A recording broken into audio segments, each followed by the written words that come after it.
Hello, everyone. After listening yesterday's sessions and shared experiences and how you overcome certain obstacles on the way in developing the business, I really had to take my time last night and think what is the message I should share with you based on your experiences and how that connect to our businesses as well. And to be honest, last night I changed presentation and just changed the narrative based on those experiences. I truly believe that we are kind of in a crossroad in a history shaped by technology and specifically artificial intelligence on a larger scale than let's say steam locomotive had in the industrial revolution. And there is many reasons why I believe that is the case. Like I heard yesterday, all investors see the Balkans as a region where they need to invest, where they can find people and actually grow the business. And I'm very happy that I heard that everybody excited at the panel discussion with the technology.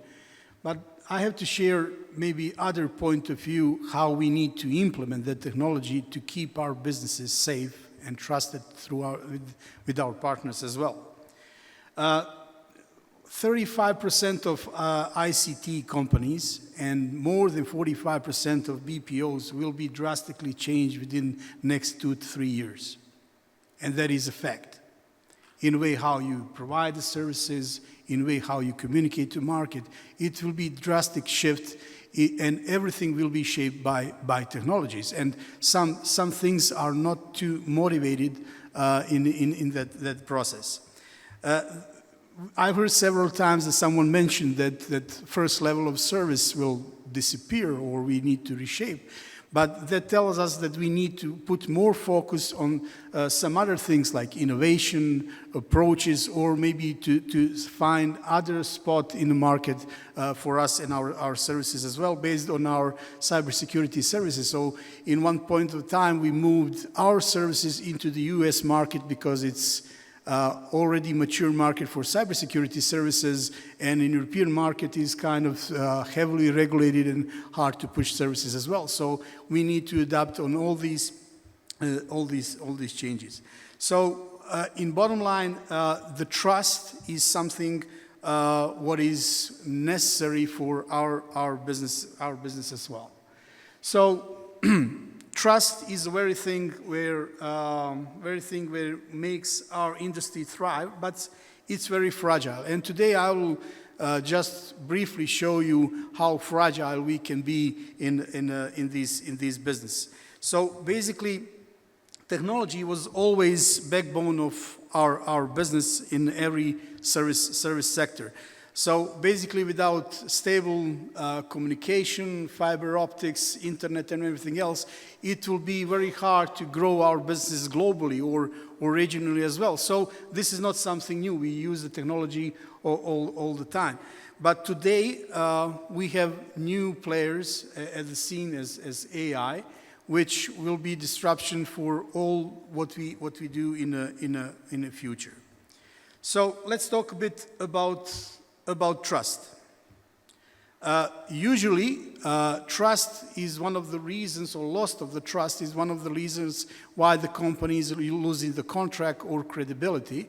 And to build the trust, it takes a lot of the time, but to lose the trust is within a few days or few days a week. And to get that trust back, it will need much more time. So basically, how losing the trust look like in BPOs.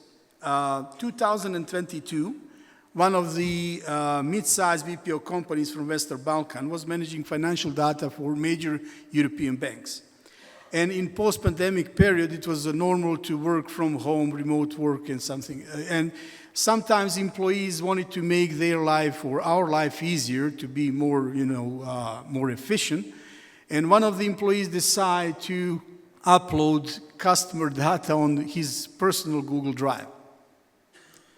And at the end, what happened, one of the German researchers found out that those data was indexed at the Google and leaked 30,000 of all sensitive documents from the client. Final result based on the GDPR regulation was fine $400K for the customer, and of course loss of trust and the contract for that BPO. So that can happen very easily to any of us.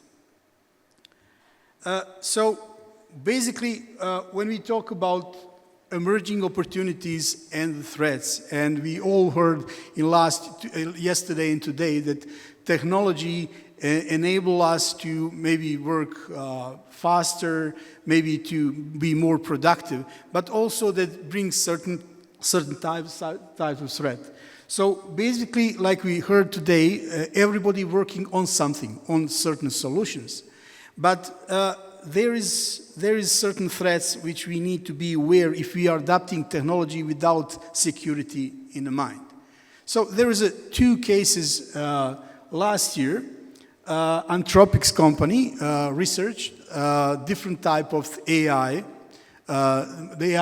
models, and they created a huge pool of different emails, like fake companies, management, sales department, and everything else. And they wanted to test it out if they decide to shut down that AI model, how the AI model will react. So actually, AI model tried to convince the management to not shut down the model, and when that didn't go away, he threatened them that he will disclose certain personal stuff from the management. So start to blackmailing actually the company. So the good thing, that was in a safe environment. It's not on real data, but show us that certain models, or all of them, can take preventive measures if we want to shut them down or prevent them to do something. So we need to invest more how we see those AI models operate within our businesses as well. The other example is Air Canada, where they implement the AI model for customer service, and then the customer service provides wrong information or data to the passengers. And actually, that passenger sued Air Canada, and their response is, we are not responsible because that's AI model. Actually, in a business, we are responsible whatever our technology or people do.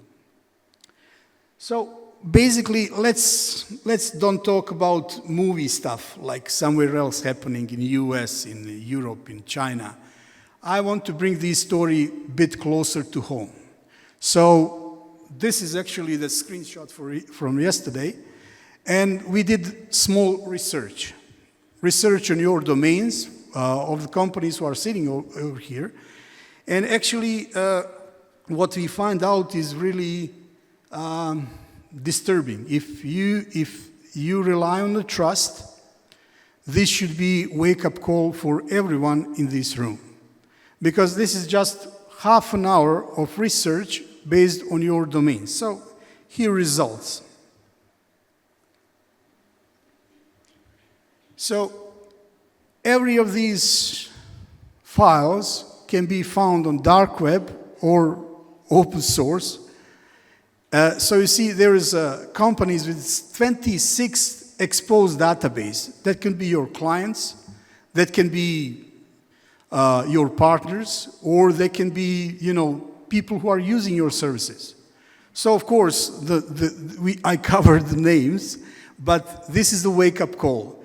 As soon as you come back to your office, please have a meeting with your CSO and speak with him about these facts. So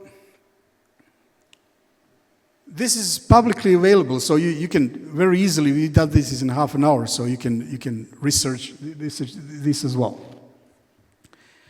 So if we talk about business continuity, Security, of course, protects your revenue. If you don't have secured information and your business processes, of course, there is no revenue and everything can stop quite quickly. It's not that you are selling the product, so you have stock on the products, but services can stop much more rapidly in this world. And also, if you can demonstrate maturity of your business, how you treat cybersecurity or how you treat protection of your data, also it can enable more contracts. So, how much you should invest in information security? I will briefly share one of the stories of one of our clients. He lost 30,000 euro in one transaction.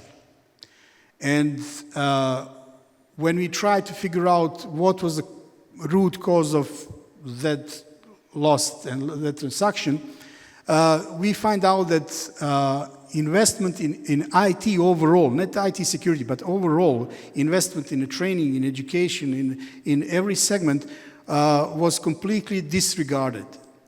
And I really had a problem to explain the management how much they need to invest. So I asked him, what was one of the business process, if that process stops, can jeopardize whole company? And he said, delivery.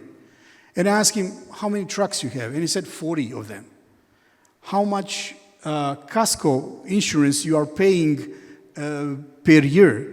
And he said, I don't know. Then we called someone from the finance office, and the lady said, you know, we are paying 42,000 km, roughly 21,000 euro per year. And I said, how much you have in damage? I mean, he said just 750 euro.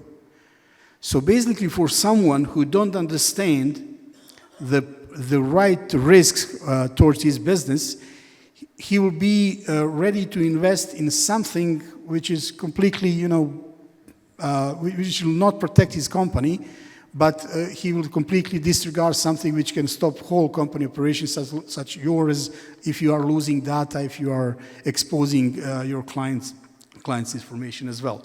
So basically, how much you need to invest? This is the average, like 1.5 to 3% annual revenue. And if you are dealing with sensitive data, that number can go up to the 6% or 7 to 12% IT budget. But also, how much actually breach cost? Usually, it costs 5 to 10 times more than prevention. So I fully agree, in the Balkan region and the market, sometimes such risks are acceptable, because management believes that that will not happen to them. I just show you the data that it can happen to you as well. You just think, will someone invest the money and time to search way in? Maybe you will not be target, maybe your client will be targeted as well. So basically, what is important to say is that security is not just cost.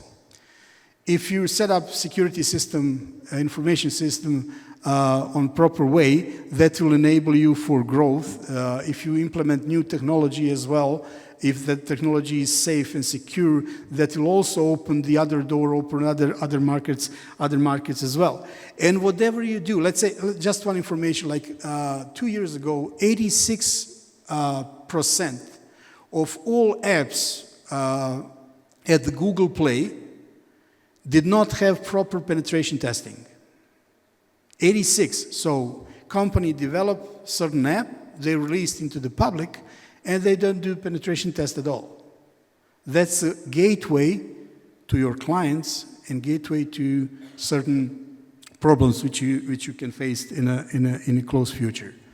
So basically, just a few words about us. Sentry is a cybersecurity company originated from Kosovo and Bosnia as well. And we are very proud that we're providing services worldwide to different clients. Some of our impactful work is related to finding out exploitation for iOS application covering 20 million users, but also saving lives. We discovered 25 vulnerabilities within the U.S. Defense Department communication equipment and also software. So that was already recognized as a huge achievement. We can provide the different services like offensive and defensive, but also we're investing into cybersecurity education and product development. This is just some of our partners which we work for. In research engaged, we work with the OpenAI, NATO, O'Reilly, InfoSec, and well-known partners. Also, we have vetted, trained, and certified professionals. And at the end, we are strong as the region, as our collaboration and improvement in the services which we can provide to our clients. So, in bottom line, the trust is on us. If we build up security posture, and if we really care about our customers, first thing which you need to do is go back on that research, call your CISO, and talk with him about exposed data which you have based on your domain. Thanks a lot.